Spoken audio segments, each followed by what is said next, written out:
Welcome back. In part 2 of Reclaiming Your Authentic Self by Becoming Trauma-Informed, we learned about trauma. And we discovered what I call the worst day cycle, which has 4 stages: trauma, fear, shame, and denial. Every single person on this planet is stuck in the worst day cycle. Nobody's immune from it. Your Myers-Briggs, all these different personality assessments just show how you're living out your worst day cycle. They are your adaptations from the trauma you experienced and the fear, shame, and denial that you're stuck in. And today, in this video, we're going to deal with stage 2 of the worst day cycle, fear. All right? Now remember, the worst day cycle is a maladaptive, addictive, self-victimizing process that our species has created in response to the childhood pain we go through. Again, our parents aren't to blame. It's not about blame, it's about responsibility, and it's just about describing that the sky is blue. Like, this is just the way the world works. Because we've never taught emotional mastery, we've never taught how to be a parent, and for centuries, we've downplayed emotions and all this. None of us are bad. It's just, we're doing the best we can, but we're lacking a lot of skills and tools and information. Now, this means a lot because of how the brain and body works, and specifically the brain. You see, it takes tremendous energy for our brain to do anything at all. 25% of all the calories we ingest go to feeding our brain. So our brain has come up with this incredibly ingenious solution to save energy. What it does is it seeks on a daily basis, minute by minute, second by second basis, to repeat what it's already experienced in life.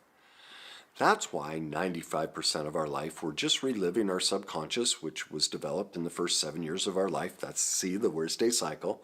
Our brain is stuck repeating what it already knows.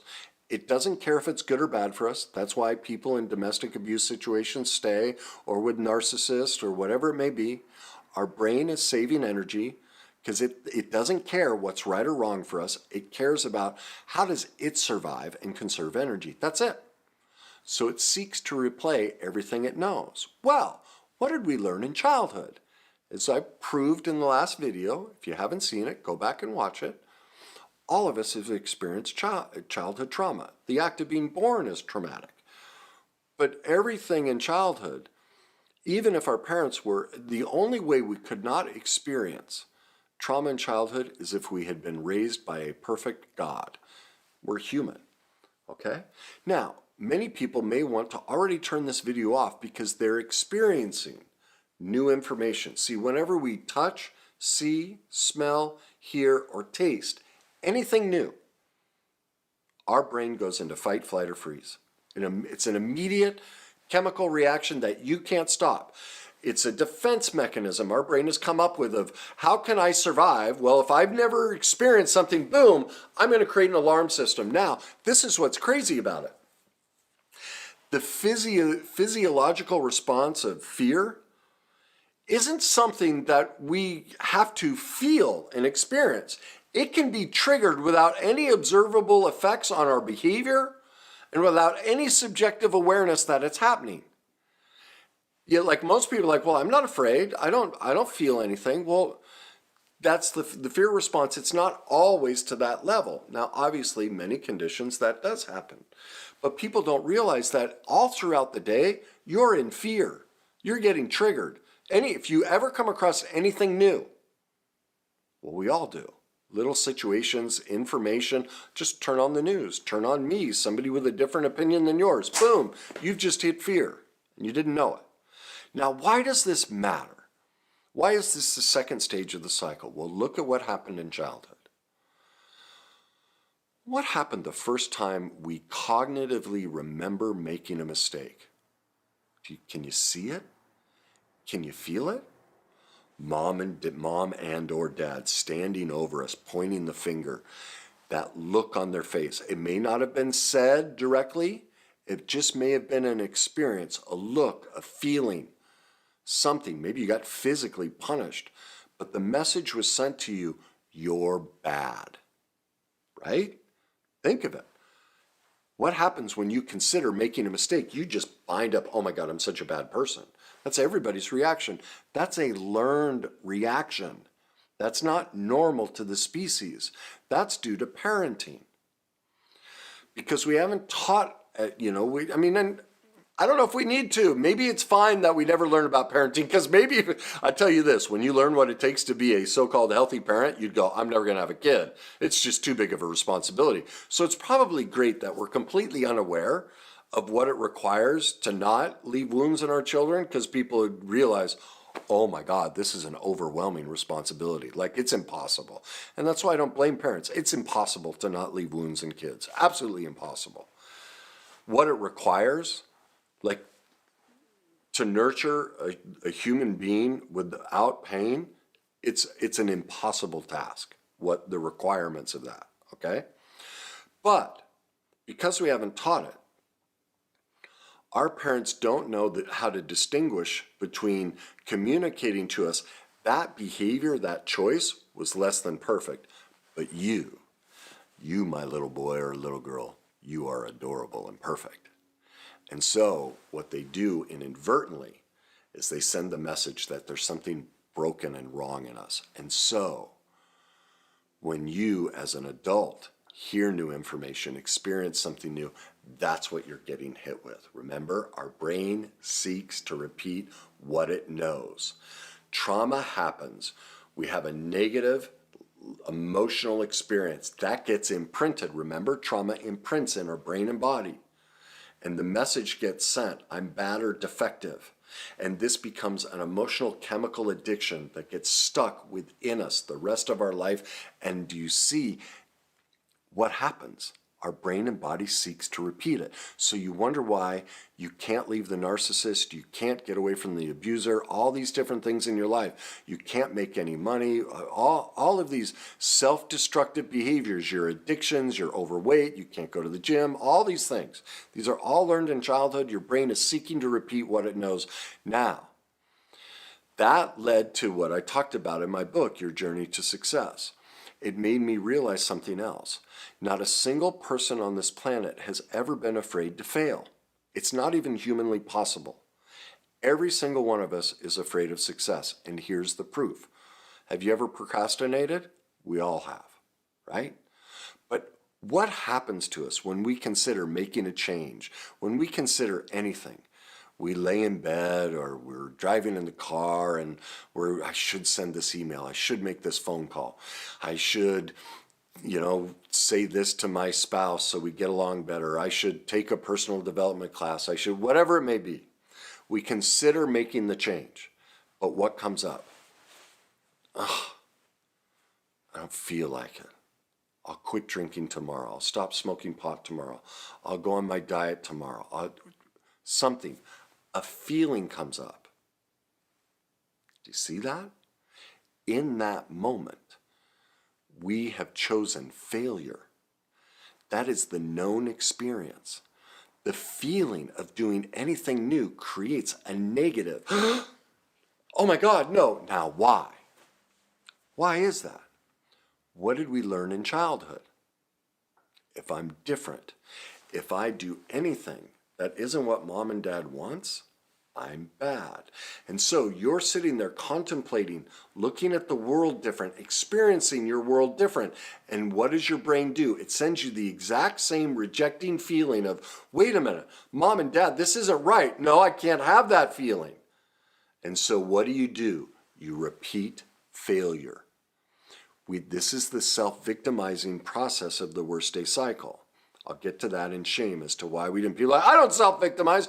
Oh, yes, we do. Anything negative in your life, you set up. I don't care what it is. And that's what the cycle, I'll get to that in stage 3 and 4. Undeniably prove to you, oh no, we do all of this to ourselves.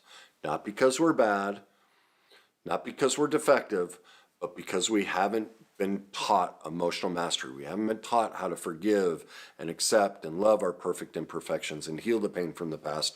So we're stuck in this worst day cycle, this chemical cocktail of negative feelings replaying themselves over and over and over.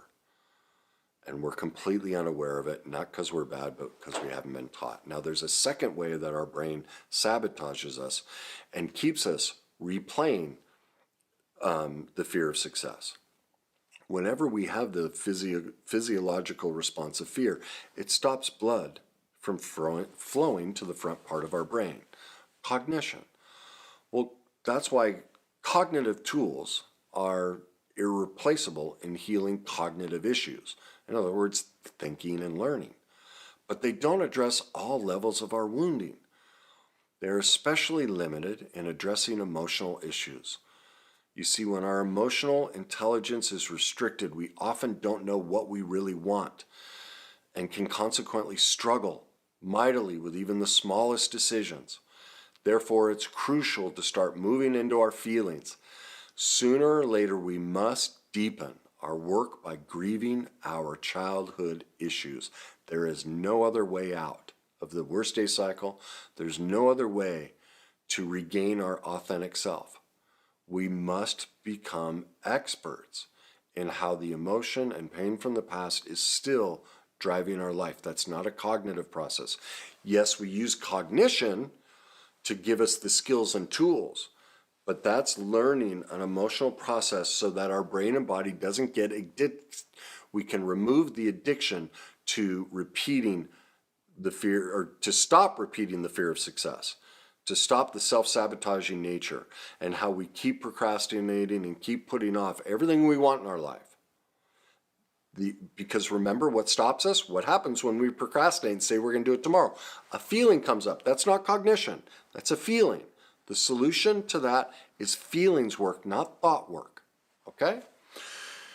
That's why now I'm going to start getting into the science like I did last time. Bessel van der Kolk, go back to him, another expert on trauma and how all this works, is he says neuroscience shows that the only way we can change the way we feel is by becoming aware of our inner experience and learning to befriend what is going on inside of ourselves. And what that really means is, I don't care what your age is, and I don't care how perfect you think your childhood was. Whatever is happening in your life that isn't working for you, it all originates in your childhood experiences. And until you can befriend those emotions and those experiences, you can't get yourself out of it. You can't. That's the essence of the worst day cycle. And so, as long as we are stuck in that trauma from our childhood, as long as we are stuck in that fear, tell me as I say these things if these don't sound like your life. We will get caught listening to people instead of talking to people, instead of voicing who we are and what our beliefs are. It's safer, just like a child will sit there and listen because it's too scary to talk. We will go along instead of fighting and protecting ourselves. We will care for others instead of asking for help. We will get others to decide for us instead of sharing our own desires and preferences. Or we don't even have any desires or preferences. It's safer not to have any. That way we don't upset our parents. See, even as an adult, you're projecting your parents' belief systems and everything you experienced into childhood onto your spouse, your partner. You won't voice your thoughts and feelings. Because what did you learn in childhood? I can't remember the 4 questions. Could you speak your truth to your parents as a child? No. That's why you can't do it now in your relationships. You're repeating the worst day cycle. You're stuck in fear. It's an emotional chemical addiction that your brain and body keeps repeating. You're not afraid of failing. You're choosing it on a daily basis.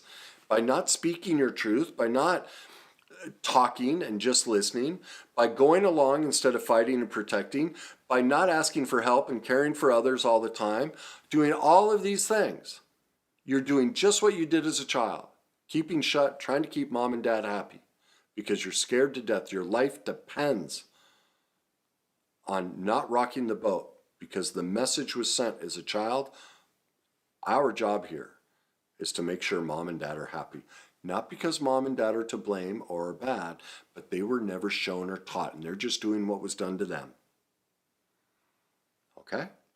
Also, when we're stuck in the trauma and the fear, we can't see that we're being excluded, mistreated, ignored, and abandoned. We just can't see it because we're used to it. Our brain just seeks to repeat what it knows.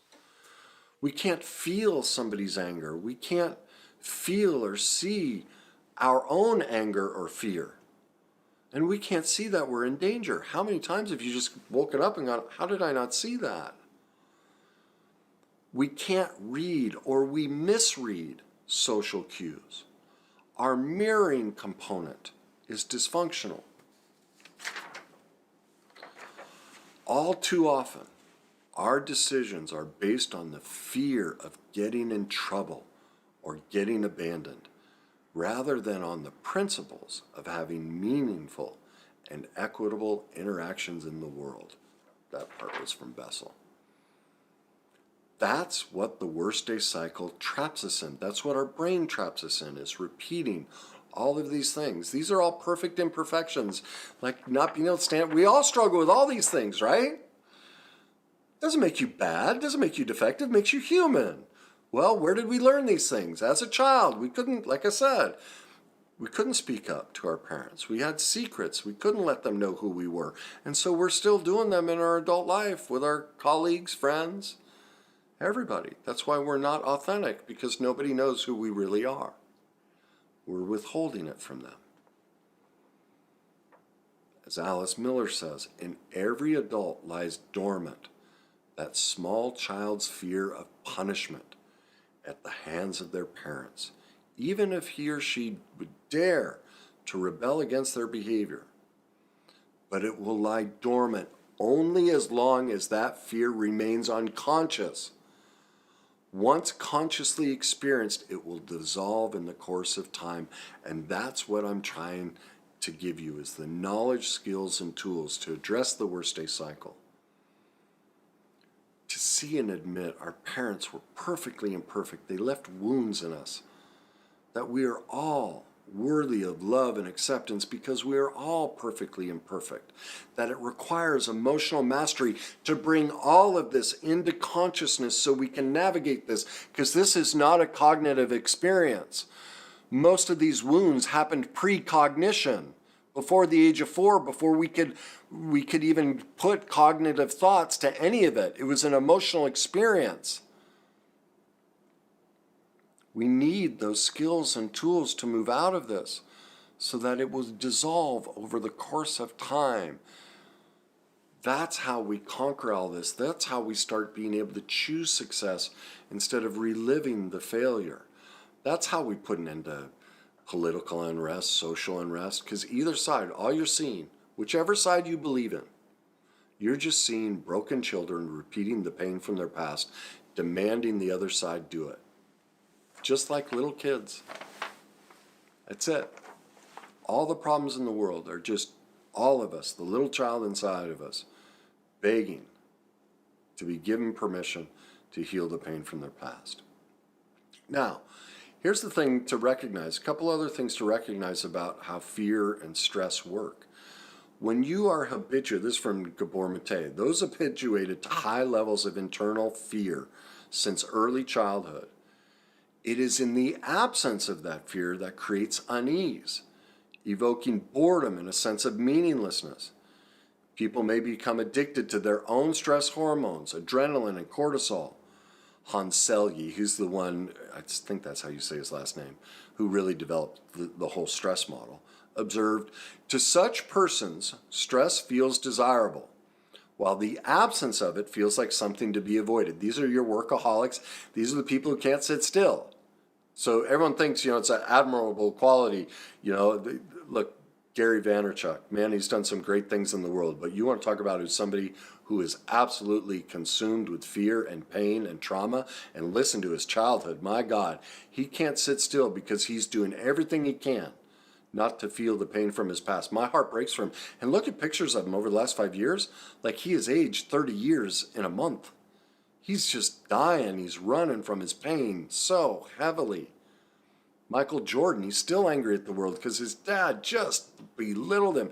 Watch that 10-part series and how he breaks down. He still can't get the world to love that. He became a famous basketball player to get the world to love him because he couldn't get his dad to love him. Like, just listen to what he talks about his dad and then how he equates at the end that the world hates him. He's using the exact same words he talked about his father. Like, he's just reliving the worst day cycle. One of the greatest athletes ever. But he's miserable. He didn't play basketball because he loved it. He just wanted his father's approval. And he's still miserable. You can see the pain just drips off of him. He had to shut the whole interview down because he broke down. Because he thought it would work. He thought he'd get recovery if he could get the world to love him in place of his father. And that's all of us. That's the model we've all done. It doesn't work. Here's the other thing. You wonder why athletes and politicians and musicians and all these people that get success and then they destroy their life? Well, did you know the excitement response is the exact same as the fear response? So all these people that self-destruct, what you're seeing is it triggers their childhood trauma. Oh my God, it happened to me. My hockey career, I was gifted, but I'd have a good game and then I'd just cave. It scared the living hell out of me. For me, it was, my mom's drinking. I had to be on this cycle of up and down. Happens to all of us until we gain emotional mastery and stop the worst day cycle. Bessel van der Kolk says the stress hormones of traumatized people, in contrast, take much longer to return to baseline, and they spike quickly and disproportionately in response to mildly stressful stimuli. Now, here's the thing. Unfortunately, our medical disease model is only concerned with one thing: popping pills. That they're just the biology. They look at the human species as this, like a car. It just needs its oil change. That's not how the brain and body work.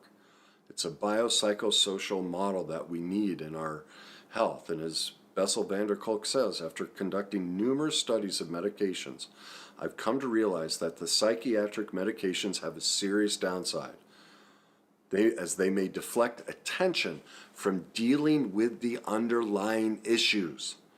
The brain disease model that the medical community uses takes control over people's fate, takes it out of their hands, and puts doctors and insurance company in charge of fixing their problems. That's not how we empower people. We don't, man, just think of people. They just go, oh, well, I need a pill. Where's the pill? I mean, have you listened? All these television commercials about pills, have you listened to the side effects? They're worse than whatever they're treating. And then you need another pill for the side effect, yet we keep going to it. Talk about the brain being addicted. Like, that's self-victimizing. There isn't a single pill where you take it, and it's like, okay, this is just here to treat this. Now, I'm not saying we should get rid of medication. It's been wonderful. It does a lot of great things in many areas. But medication medicates symptoms. It doesn't treat cause. The cause of these conditions is emotional trauma. That's what our medical community needs to start. They need to be taught that. They need to be taught that. Our medical model is broken, and you're going to see it in the next couple hundred years. We're going to be, with all we know, it takes us a long time to admit truth, but you're going to see history will change. They'll look back at how we've treated all of these conditions and go, man, they had all the information.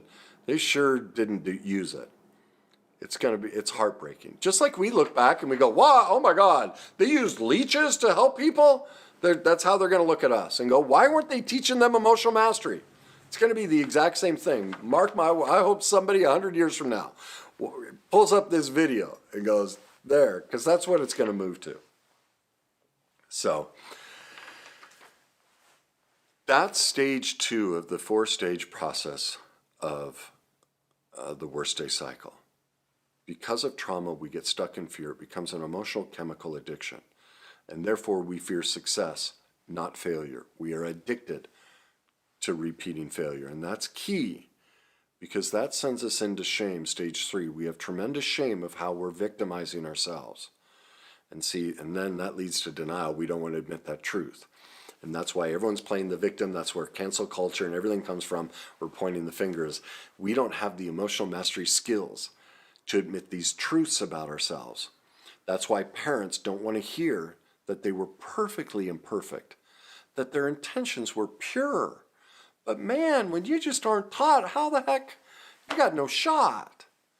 But we don't have these skills, and so we head into shame, and that's crippling.